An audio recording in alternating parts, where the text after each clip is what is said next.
somebody has a bad habit of listening to music.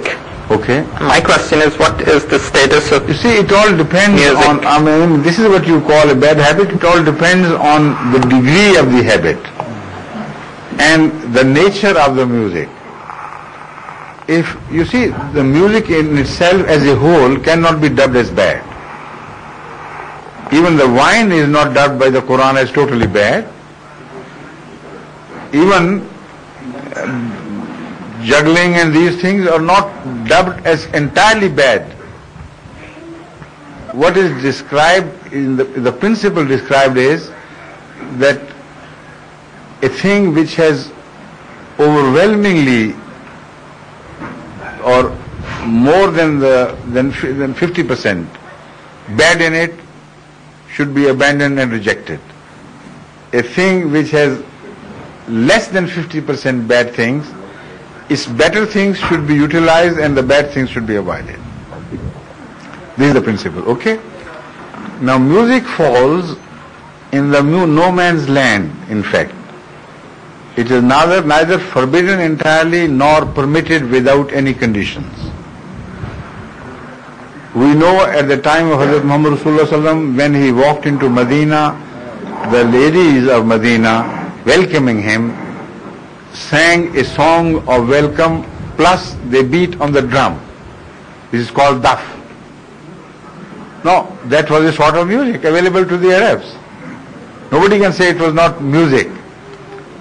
But this was not the practice of Rasulullah Sallam to permit the companions to go on enjoying music, revelries and music, sessions, and to be given up to music. That was not their habit. Instead, they enjoyed recitation of the Quran or listening to the good verses and meaningful verses of great poets.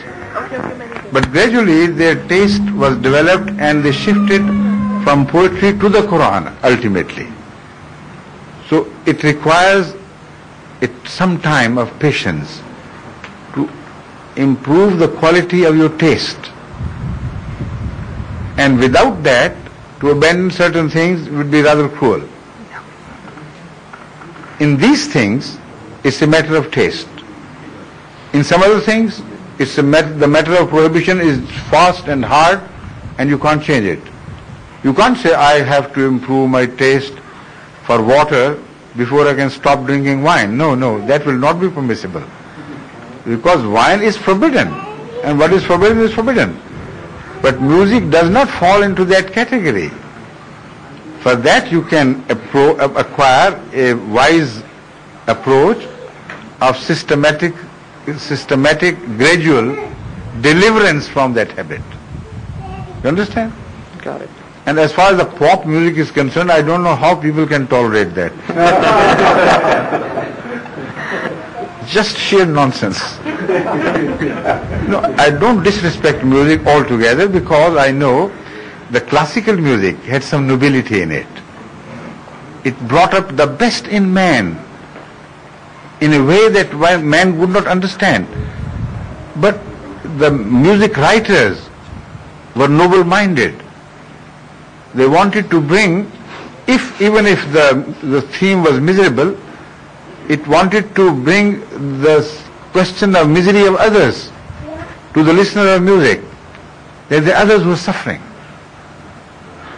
They became sad without anybody naming the people, without any tale being told in words. The music delivered all these things. And they became sad and they started crying, not knowing for what, but when they came out of the music halls, they were nobler people than before. So the music served a purpose, and a noble purpose. Here, in the pop music, when the people leave that hall, they leave with some sort of madness and craving for something they cannot have. And for that even they have to go to kill others or mug others for some drug or something. That elation, artificial elation, requires further help of drugs.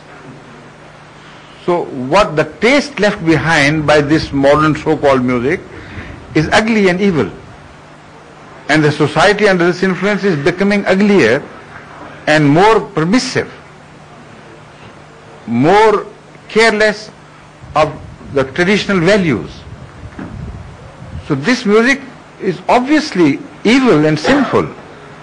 So I can't treat every music alike. That is why I said you have to be wise and be selective in your choice. Occasional brush with music cannot be considered as a practice whereby you will be sent to hell. I assure you not.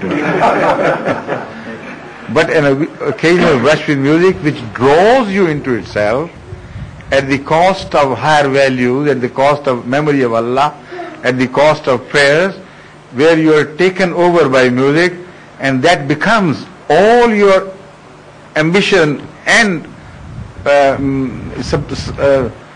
what you say, just a minute, obsession. If that happens, then you are a loser, obviously. Right?